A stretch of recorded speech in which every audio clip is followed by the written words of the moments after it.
বেসরকারি শিক্ষা প্রতিষ্ঠানে বিশেষ করে যে সকল বেসরকারি শিক্ষা প্রতিষ্ঠান স্কুল কলেজ এবং কারিগরি ও ব্যবসায় ব্যবস্থাপনা বা মাদ্রাসায় এমপিওভুক্ত রয়েছে, সে সকল এমপিওভুক্ত শিক্ষা প্রতিষ্ঠানের যারা ই রেজিস্ট্রেশন করেছেন তাদেরকেই সুযোগ দেওয়া হবে ই রিকুইজিশনের। আপনারা দেখতে পাচ্ছেন যে এখানে ই রিকুইজিশনের জন্য তার মানে চাহিদা দেওয়ার জন্য, শিক্ষকের চাহিদা দেওয়ার জন্য নোটিশ জারি করা হয়েছে এনটিআরসি থেকে। তো সকল শিক্ষা প্রতিষ্ঠানগণ এখান থেকে আপনারা ডাউনলোড করতে পারবেন এনটিআরসি এর নোটিশ থেকে কিভাবে আপনারা উক্ত শিক্ষকবৃন্দের জন্য আপনাদের প্রতিষ্ঠানে যে সকল বিষয়ের শিক্ষক নেই সে সকল বিষয়ের শিক্ষকদের চাহিদা আপনারা প্রেরণ করতে পারবেন। প্রতিষ্ঠান প্রধানগণ তাদের নিজস্ব ইউজার আইডি এবং পাসওয়ার্ড ব্যবহার করে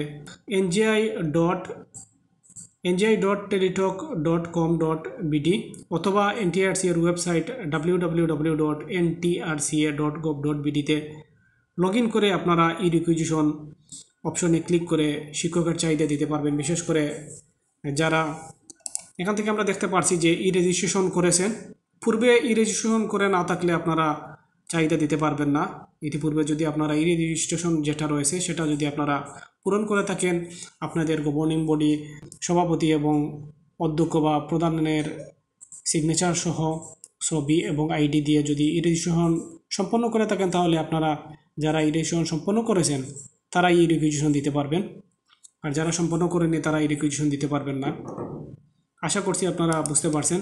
তো ই রিকুইজিশন দেওয়ার জন্য এখানে নির্দিষ্ট তারিখ দেওয়া হয়েছে। আমরা দেখতে পাচ্ছি যে এখানে 29 ফেব্রুয়ারি 2024 থেকে 18 মার্চ 2024 তারিখ পর্যন্ত আপনারা ই রিকুইজিশন জমা দিতে পারবেন।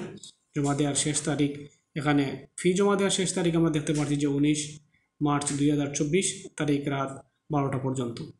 আপনারা যারা ওই উক্ত যে ওয়েবসাইট রয়েছে ngi.teletalk.com.bd উক্ত ওয়েবসাইটে প্রবেশ করে আপনাদের নিজস্ব ইউজার আইডি এবং পাসওয়ার্ড ব্যবহার করে আপনারা রিকুইজিশন দিতে পারবেন যে সকল বিষয়ের শিক্ষক আপনাদের প্রতিষ্ঠানে নেই। আর এখান থেকেও আপনারা ntrca.gov.bd তে আপনারা লগ ইন করে এখান থেকে আপনারা ই রিকুইজিশন লগ ইন করে শিক্ষকের চাহিদা দিতে পারবেন। আশা করছি আপনারা বিষয়টি বিস্তারিত বুঝতে পারছেন। আমরা আমাদের উক্ত চ্যানেল থেকে সবসময় চেষ্টা করি যে শিক্ষা বিষয়ক সকল খবর প্রচার করার। আপনারা আমাদের চ্যানেলটি সাবস্ক্রাইব করবেন আর বিশেষ করে লাইক শেয়ার করে অন্যকে দেখার সুযোগ করে দেবেন। সবাই ভালো থাকুন, সুস্থ থাকুন। আসসালামু আলাইকুম।